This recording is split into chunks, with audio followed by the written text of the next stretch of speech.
What's up, Golden? How you been? I'm chilling, Same old, same old. How you feeling? It's not same old, bro. It's not same old anymore. This is the moment we were talking about months ago, G. True, true. I'm gonna read you some numbers, and I want to get your thoughts on them. All right, you ready?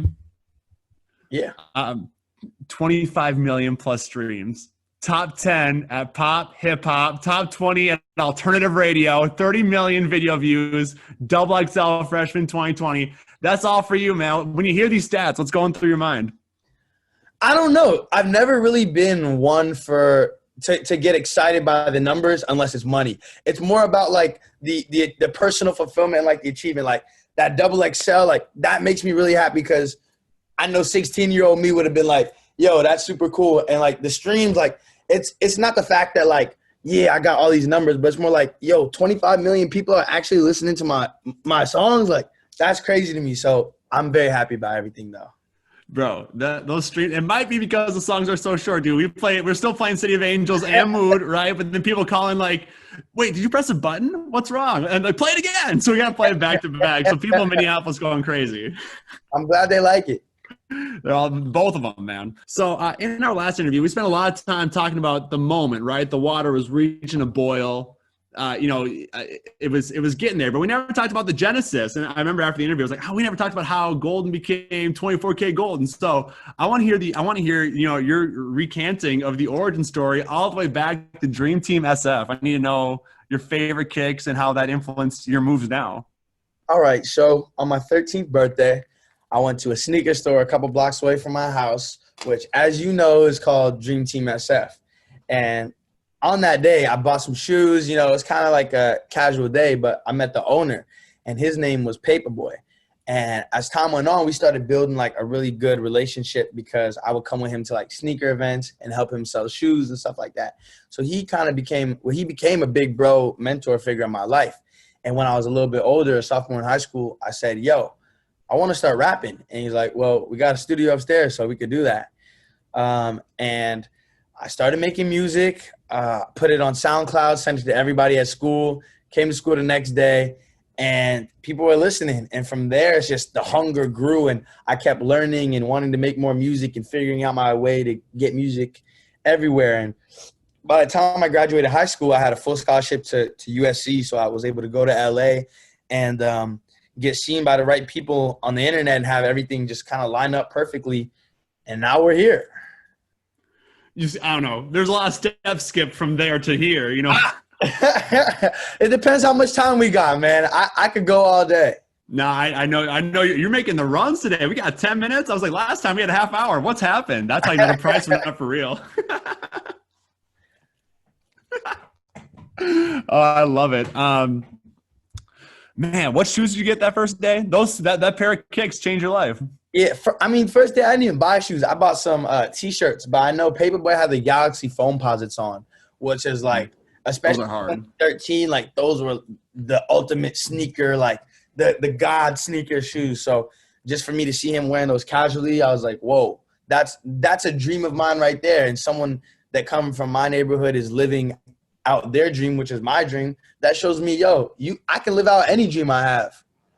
I love that. So you're a sneaker like virtuoso, I guess, since you were in the shop working, right? I'm a connoisseur for sure. I'm definitely a connoisseur. I need your opinion then. I'm getting married in November. I'm not wearing dress shoes. Okay. What should I wear with the suit pants? I was thinking some 11s, but I need to know. I want to get your thoughts here. Listen, you can't go wrong with the 11s. Particularly the graduation Jordan 11s, because those are all black and those are just ready for you to wear in the wedding. But if you're going for a little more colorful wedding, I don't know, November is November, you could go for the Columbia Jordan 11s too, which are a little white, all white with those little pops of blue. I'm gonna take that right to my fiance and be like, this is what Golden says. This is the gospel. When we talk about your story, appreciate that, by the way, dude. When we talk about your story, there's a lot of W's in there, but that's just not the reality. There's always, some L's often propel the W's. Can you tell us a time that you took an L and what you learned from it and how it propelled you forward? So I was about 16 years old, and I'm going to one of my first concerts in Oakland, and it's for the No Jumpers tour. And this was before No Jumper was what it was today. This was like before Lil Pump had Gucci Gang and it was Smoke Perp and Lil Pump on tour basically. And every time I go to a show back then, I would burn a CD of my music, and write my name on it, my Instagram, my phone number, SoundCloud, the names of the songs, everything, right? And I brought my CD to the show, and up to this point, no one had taken a CD. And I was like, I didn't let it discourage me, like, I'm gonna just keep going. But this time someone took a CD, and he was like, oh, I got you, bro. And he grabbed the CD, and he looked at me, and he grabbed the mic. He said, yo, someone just gave me a CD. Y'all know we do the CDs here, right?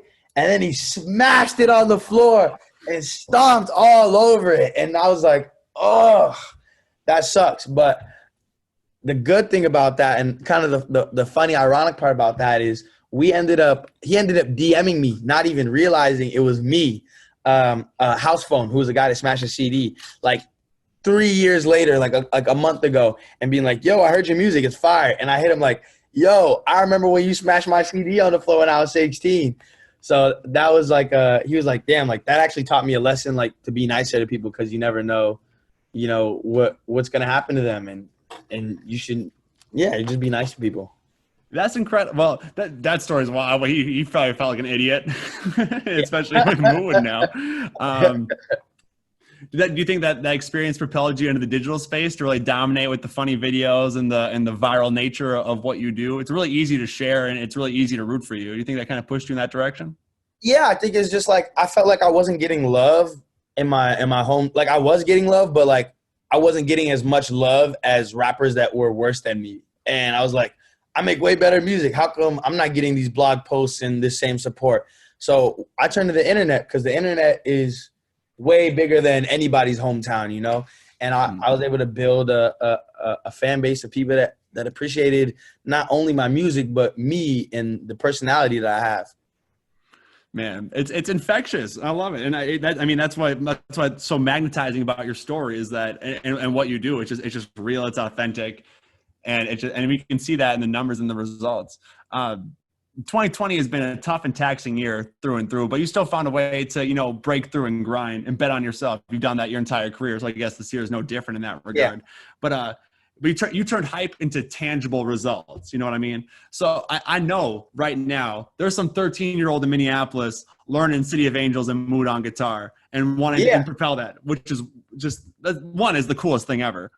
But then two, like there's kids out there that are learning from you now, the way that you were learning back when you were at 13 at Dream Team SF. So what advice do you have for that kid that's out here really fucking up the mood, the guitar part right now?